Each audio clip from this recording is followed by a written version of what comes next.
Hello everyone. आज हम बात करेंगे साइनॉप्सिस और रिसर्च प्रपोजल की डिफरेंसेस के ऊपर कि साइनॉप्सिस और रिसर्च प्रपोजल में क्या डिफरेंसेस हैं, साइनॉप्सिस कहते कैसे हैं और साइनॉप्सिस लिखा क्यों जाता है और साइनॉप्सिस का पर्पस क्या है, इसके ऊपर बात करेंगे। और दूसरी तरफ हम रिसर्च प्रपोजल के ऊपर बात करेंगे कि रिसर्च प्रपोजल का पर्पस क्या है और उसमें मेजर क्या क्या पॉइंट्स होते हैं, क्या लिखना चाहिए क्या नहीं लिखना चाहिए, उसके ऊपर बात करेंगे। अगर देखा जाए कि बेसिक डिफरेंस क्या है साइनॉप्सिस क्या और रिसर्च प्रपोजल का, तो उसका नेचर, यानी कि जैसे यहाँ पे बताया गया है the basic difference between a research proposal and a research synopsis is a nature। यहाँ पे नेचर की क्या बात की, क्या मतलब है यहाँ पे नेचर से मतलब क्या है, यहाँ पे नेचर से मतलब ये है कि साइनॉप्सिस जो है एजुकेशनल पर्पस के लिए लिखा जाता है और जो कि रिसर्च प्रपोजल जो है वो कमर्शियल रिसर्च के लिए लिखा जाता है। अब ये एजुकेशन से क्या मतलब है और कमर्शियल रिसर्च से क्या मतलब है। एजुकेशन से मतलब ये है कि जब हम कोई भी रिसर्च करने जा रहे होते हैं अपनी डिग्री के लिए, जो कि जैसे कि अगर आप मास्टर्स कर रहे हैं, मास्टर प्रोग्राम के अंदर एमएससी एमफिल ये प्रोग्राम के अंदर आप स्टूडेंट हैं, या आप पीएचडी कर रहे हैं या पोस्टडॉक कर रहे हैं या पीएचडी कर रहे हैं। पोस्टडॉक के लिए तो साइनॉप्सिस नहीं लिखा जाता बल्कि रिसर्च प्रपोजल लिखा जाता है, लेकिन पीएचडी तक साइनॉप्सिस लिखा जाता है। फिर कमर्शियल रिसर्च क्या होती है? कमर्शियल रिसर्च वो होती है जिसके अंदर आपकी डिग्री इन्वॉल्व नहीं होती, जो कि आप किसी ड्रग या कोई बड़ी दूसरी रिसर्च कर रहे होते हैं जिसमें आप जो है ग्रांट वगैरह ग्रांटिंग वगैरह के लिए अप्लाई कर रहे होते हैं। साइनॉप्सिस बेसिकली आप अपना टॉपिक जो भी आप रिसर्च कर रहे होते हैं उसकी क्या कहते हैं यूनिवर्सिटी से परमिशन लेने के लिए कि आइदर आप ये रिसर्च कर सकते हैं या नहीं कर सकते, जो कि हर यूनिवर्सिटीज़ का अपना प्रोटोकॉल होता है। उस प्रोटोकॉल के तहत आप जो है अपना साइनॉप्सिस यूनिवर्सिटीज़ में जमा कराते हैं, फिर आपका साइनॉप्सिस डिफेंस होता है और फिर आप साइनॉप्सिस अप्रूव करवाने के बाद उस पर अपने रिसर्च टॉपिक के ऊपर काम करते हैं। इसी तरीके से कमर्शियल बेसिस के अंदर डिफरेंट ग्रांट्स होती हैं, एजेंसीज़ होती हैं जो कि आपकी गवर्नमेंट से लेकर जो प्राइवेट इदारे होते हैं जो ये रिसर्च करवाना चाह रहे होते हैं, जिसमें कोई भी टॉपिक हो सकता है या कोई भी फील्ड हो सकती है या कोई भी ड्रग हो सकती है, उसके लिए आप अपना प्रपोजल जमा करवाते हैं तो कमर्शियल रिसर्च बेसिस के लिए। तो साइनॉप्सिस और प्रपोजल के अंदर हम जैसे कि आप लोगों ने मैंने बताया आपको, ये मेजर इसका डिफरेंस है। पर्पस दोनों का ऑलमोस्ट सेम ही होता है और ऑलमोस्ट दोनों के जो है क्या कहते हैं मेजर कंटेंट होते हैं वो भी सेम होते हैं, लेकिन प्रपोजल के अंदर कुछ डिफरेंस होते हैं। बेसिकली साइनॉप्सिस होता क्या है? Synopsis is a brief summary of the major points of a subject or written work either as a prose or as a table, यानी कि आप अपने रिसर्च टॉपिक को बहुत ही कॉन्साइज, बहुत ही टू द पॉइंट, आपका ऑब्जेक्टिव क्लियर, आपका hypothesis clear, इस चीज़ को अपने रिसर्च टॉपिक को आप एक समरी के तौर पे बनाते हो, उसको साइनॉप्सिस कहा जाता है। Writing a research proposal is both science and art. इसका ये मतलब है कि जब आप अपना रिसर्च प्रपोजल या आप साइनॉप्सिस लिख रहे होते हो तो आप उसमें दोनों चीज़ों को साथ लेके चलेंगे, साइंस को भी और आर्ट को भी। साइंस ये यानी कि अगर आपकी साइंस बेस्ड रिसर्च है, अगर आप बायोलॉजिकल साइंसेस से रिलेटेड या कंप्यूटर साइंसेस या मैथमेटिक्स या किसी और फील्ड से साइंस से रिलेटेड, तो उसमें जो भी आप पॉइंट लिख रहे हैं वो साइंटिफिकली साउंड कर रहे हो, साइंटिफिकली करेक्ट हो। आर्ट ये है कि आप उसको किस तरीके से पेश करते हो। अगर आपको अपना टॉपिक पेश करना नहीं आएगा, अगर आपके पास वर्ड्स वो नहीं होंगे, अगर आपकी जस्टिफिकेशन क्लियर नहीं होगी, तो आपका जो साइनॉप्सिस है या रिसर्च प्रपोजल है वो अच्छा नहीं माना जाएगा और वो एक्सेप्टेंस की तरफ उसकी चांसेस कम हो जाएंगे। ये दूसरे पॉइंट में वही बात बताई गई है, a good research proposal is based on scientific fact and on the art of clear communication, यानी कि जो भी आपका टॉपिक है टू द पॉइंट हो और कॉन्साइज हो और क्लियर हो। ऐसा नहीं कि आप बात कर रहे हैं, मिसाल के तौर पे आप डायबिटीज़ के ऊपर बात कर रहे हैं, तो आप डायबिटीज़ में फर्दर अगर हम जाएंगे तो गेस्टेशनल डायबिटीज़ होती है, टाइप 1 डायबिटीज़ होती है, टाइप 2 डायबिटीज़ होती है, लेकिन आपका काम किस पे है, टाइप 2 पर है। मिसाल के तौर पे अब टाइप 2 के अंदर फर्दर आप क्या करना चाह रहे हैं, आप किस लेवल पे, मॉलिक्यूलर लेवल पे जा रहे हैं, जेनेटिकल लेवल पे जा रहे हैं, तो आप उसको नैरो डाउन करते जाएंगे। इस तरीके से आप अपनी बात को क्लियर करेंगे। ये नहीं कि आपके टॉपिक डायबिटीज़ हैं तो आप गेस्टेशनल डायबिटीज़ को भी डिस्क्राइब कर रहे हैं, टाइप 1 को भी कर रहे हैं, टाइप 2 को भी कर रहे हैं। इस तरीके से आपका जो अपना टॉपिक है वो कहीं खो जाएगा, तो इसमें कन्फ्यूजन पैदा हो जाएगी। तो इस कन्फ्यूजन को दूर करना है और बहुत ही कॉन्साइज और बहुत ही क्लियर तौर पर अपने टॉपिक को बयान करना है।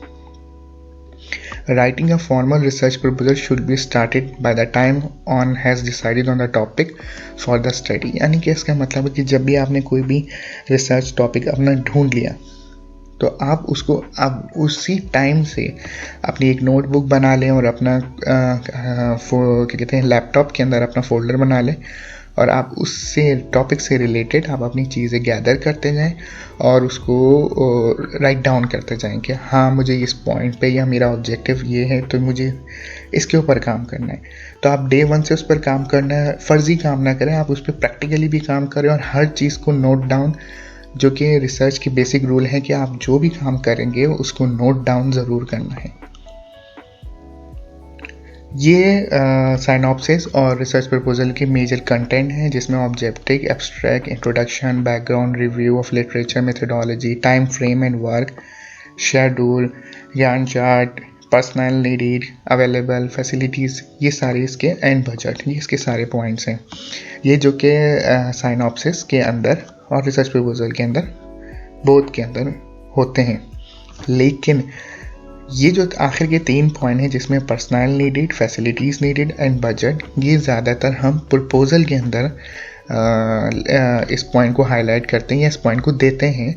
लेकिन अगर हम एजुकेशन, यूनिवर्सिटी बेस या डिग्री बेस हम साइनॉप्सिस की बात करें तो उधर हमें मोस्टली ऐसा नहीं कि हमेशा, लेकिन मोस्टली हमें इन पॉइंट्स की ज़रूरत नहीं पड़ती। बजट हम ज़रूर बयान करते हैं अपने साइनॉप्सिस के अंदर, लेकिन हमें फैसिलिटीज़ और पर्सनल नीड्स जो चाहिए होते हैं वो नहीं बताते हैं इसके अंदर। अच्छा, इन 3 पॉइंट्स को मैं फर्दर आगे डिस्कस करूँगा। तो ये दोनों का मेजर पॉइंट है जो कि है time frame and work schedule जो है, ये हम जो है दोनों साइनॉप्सिस के अंदर भी और रिसर्च प्रपोजल के अंदर भी बताते हैं। अच्छा, मैं यहाँ एक पॉइंट बताने भूल गया, ये जो objective, abstract, introduction, background of literature और मेथोडोलॉजी का मैं आने वाली अपनी जो है वीडियोस के अंदर, इसके अंदर 1 by 1 step by step detail में बात करेंगे कि हमें ऑब्जेक्टिव किस तरीके से लिखना है, एब्स्ट्रैक्ट क्या होता है, इंट्रोडक्शन क्या होता है, लिटरेचर रिव्यू किस तरीके से दिया जाएगा। इन सब पॉइंट्स को हम डिटेल में बात करेंगे। लेकिन यहाँ पे जो कि साइनॉप्सिस और रिसर्च प्रपोजल का डिफरेंस है, तो हम इस 3 पॉइंट्स को ज़्यादा हम फोकस करेंगे। अच्छा, अब इसके अंदर यह है कि जब हम यूनिवर्सिटी लेवल पे साइनॉप्सिस लिख रहे होते हैं तो हमारा टाइम फ्रेम मोस्टली 2 साल 3 साल का होता है। लेकिन अगर हम कमर्शियल बेस्ड रिसर्च प्रपोजल कर रहे हैं तो उसके अंदर हमारा टाइम फ्रेम ज़्यादा होता है। तो इस तरीके से synopsis, writing approval, pilot studies, ये सारी चीज़ें हम जो है ये लिखते हैं टाइम फ्रेम के अंदर। अच्छा, यहाँ पे एक बात है कि पायलट स्टडीज़ साइनॉप्सिस में बहुत कम पहले से की जाती है, लेकिन रिसर्च प्रपोजल में पायलट स्टडीज़ ज़्यादातर लोग कर लेते हैं और उसको बताते हैं कि हमने पायलट स्टडी ऑलरेडी कर ली है और हमारे पायलट स्टडीज़ के ये रिजल्ट्स हैं। समटाइम्स साइनॉप्सिस पे भी, लेकिन रिसर्च प्रपोजल के अंदर भी ऐसा होता है। हम जो है ये अपना क्या कहते हैं टाइम फ्रेम और अपना वर्क शेड्यूल जो है चार्ट के साथ साथ हम ग्राफ में या पाई चार्ट इस तरीके से भी डिफाइन कर सकते हैं। अच्छा जी, रिसर्च प्रपोजल के अंदर अब हम ज़्यादा फोकस करेंगे रिसर्च प्रपोजल के ऊपर, ना कि साइनॉप्सिस के ऊपर। रिसर्च प्रपोजल के अंदर क्या होता है कि proposal should include who are the primary investigator and co investigator and their qualification and research experience. तो यहाँ पे डिटेल, इसमें अभी मैंने कुछ पॉइंट्स नहीं लिखे। यहाँ पे जैसे हमें बताना होगा कि हमारी स्टडी का इन्वेस्टिगेटर क्या होगा, उसकी एजुकेशन क्या है, उसकी क्वालिफिकेशन क्या है, उसकी एफिलिएशन क्या है। इसी तरीके से हमें को इन्वेस्टिगेटर के बारे में बताना होगा, उसकी क्वालिफिकेशन क्या है, उसकी रिसर्च एक्सपीरियंस क्या है, उसकी पब्लिकेशन क्या है। इसी तरीके से हमें बताना होगा कि हमारा डेटा कलेक्टर कौन होगा, कितने होंगे, हमारे क्या कहते हैं रिसर्च एसोसिएट्स कितने होंगे, हमारे लेबॉर्ट्री टेक्नीशियन कितने होंगे, कितने होंगे और कौन होंगे। तो उन सब का बायोडाटा हम जो है प्रपोजल के अंदर जमा करवाते हैं। ये चीज़ हमें साइनॉप्सिस के अंदर ज़रूरत नहीं पड़ती। दूसरी पॉइंट ये है फैसिलिटीज़। इसके अंदर जैसे फैसिलिटीज़ हैं, अगर हम यूनिवर्सिटी में साइनॉप्सिस जमा करवा रहे हैं तो जाहिर है कि यूनिवर्सिटी के अंदर वो सारी फैसिलिटीज़ अवेलेबल हैं, हमारी लैब अवेलेबल हैं और हमें पता है कि हमारी लैब के अंदर क्या क्या चीज़ें फैसिलिटीज़ अवेलेबल हैं, तो हम उसके ऊपर काम करते हैं, तो हमें ये मेंशन करने की ज़रूरत नहीं पड़ती। लेकिन जो प्रपोज़ल है, प्रपोज़ल के अंदर हमें ये चीज़ें मेंशन करनी पड़ती हैं कि हमें एक से ज़्यादा एरिया को हमने या एक से ज़्यादा लोकेशन को हमने डिफ़ाइन करना होता है कि हमारी जो लोकेशन होंगी जस्ट लाइक कंट्री बेस होगी, अगर पाकिस्तान में, इंडिया में, बांग्लादेश में हो रहा है ये बताना पड़ेगा, या अगर इंटर सिटी है, इंटर सिटीज़ के अंदर जैसे कराची, लाहौर, इस्लामाबाद, बॉम्बे और ये दिल्ली वगैरह। तो प्रपोज़ल के अंदर हमें ये मेंशन करना होगा कि ये फैसिलिटीज़ चाहिए और हमें इन लोकेशंस पे काम करेंगे, और उन लोकेशन के अंदर हमें ये चीज़ें चाहिए होंगी, हमें कितने कंप्यूटर्स चाहिए होंगे, हमें लेबॉर्ट्री इक्विपमेंट्स चाहिए होंगे, हमें कितने पेपर्स चाहिए होंगे, हमें अगर हमारी क्वेश्चन यार बेस्ड स्टडीज़ है तो हमें क्या कहते हैं हमें कितने क्वेश्चन यार की फ़ोटोकॉपीज़ करानी है, ज़ेरोक्सिस मशीन चाहिए। ये सारी चीज़ें हम इसके अंदर प्रपोजल के अंदर मेंशन करते हैं, और साइनॉप्सिस के अंदर हम ज़्यादातर ये मेंशन नहीं करते। साइनॉप्सिस के अंदर अगर ज़्यादा से ज़्यादा अगर आपका पीएचडी लेवल पे देखा जाता है, जो देखा गया है कि अगर कोई सैंडविच प्रोग्राम है तो फिर वहाँ पे हमें मेंशन किया जाता है। अगर आपकी सुपरवाइज़र की या ऑलरेडी कोलैबोरेशन है तो आप वहाँ पे मेंशन कर सकते हैं। बजट, ये दोनों पॉइंट है, साइनॉप्सिस में भी और रिसर्च प्रपोजल में, दोनों में बजट मेंशन होता है। बजट के अंदर आप क्या बताते हैं कि the budget translate project activity into economic terms. It is statement of how much money will be required to accomplish the various tasks. सही। तो जो जो चीज़ें मैंने ऊपर फैसिलिटीज़ या रिक्वायरमेंट बताई हैं, उन्हीं रिक्वायरमेंट और उन्हीं फैसिलिटीज़ के हमने बजट देना है। अगर हमारी अगर एनिमल बेस्ड स्टडीज़ है तो हम बताएंगे हमें इतने एनिमल चाहिए और उस एनिमल को रखने के लिए हमें फैसिलिटी यूज़ करेंगे, उस फैसिलिटीज़ की पर डे इतनी फ़ीस होगी, पर मंथ इतनी होगी, और हमारी जो भी आपकी रिसर्च की ड्यूरेशन है आप उसको मेंशन करोगे। साथ साथ अगर आपकी क्वेश्चन ईयर बेस्ड स्टडी है तो आपको इतने प्रिंटर्स चाहिए होंगे, इतनी चीज़ें चाहिए होंगी, वो सब बताएंगे। साथ अगर इसके साथ साथ अगर आप मॉलिक्यूलर लेवल तो हमें ये केमिकल्स चाहिए, और हमें जो जो चीज़ें होंगी उन सब को आप समराइज़ करके और एस्टिमेटेड देंगे। ये नहीं कि हम पर डे के हिसाब से कैलकुलेशन दे रहे हैं। आपकी स्टडी 6 मंथ की है, 1 साल की है, 2 साल की, आपका जो क्या कहते हैं बेंच वर्क टाइम है, जो आपका डेटा रिक्रूटमेंट टाइम है, उसके अंदर आपको कैलकुलेट करके आपको सैम्पल साइज़ के हिसाब से कि इतने लोगों पे या इतनी चीज़ों पे मैं काम कर रहा हूँ, इस हिसाब से ये कैलकुलेशन होगी और ये आप इस बजट के अंदर मेंशन करोगे। जैसे कि ये सैलरी फॉर स्टाफ ये प्रपोजल के अंदर मेंशन होगी। अगर आप ट्रैवलिंग करोगे, आप दूसरे मुल्क जाओगे या दूसरे शहर जाओगे तो आप वो भी मेंशन करोगे आपकी ट्रैवलिंग में कितना खर्चा आएगा। अगर आप कोई नया इक्विपमेंट खरीद रहे हो जो कि आपके पास अवेलेबल नहीं है, उसके बारे में बताओगे। वही वाली बात प्रिंटिंग, ज़ेरोक्सिंग के बारे में, या आप कंसल्टेंसी चार्जेस कर रहे हो, कोई डॉक्टर्स हायर कर रहे हो, या आप कोई भी किसी कंसल्टेंसी एजेंसीज़ के पास, कंसल्टेंसी की फ़ीस कितनी होगी, तो आप वो क्या चीज़ है, उन सब चीज़ों को भी बजट में आप मेंशन करोगे।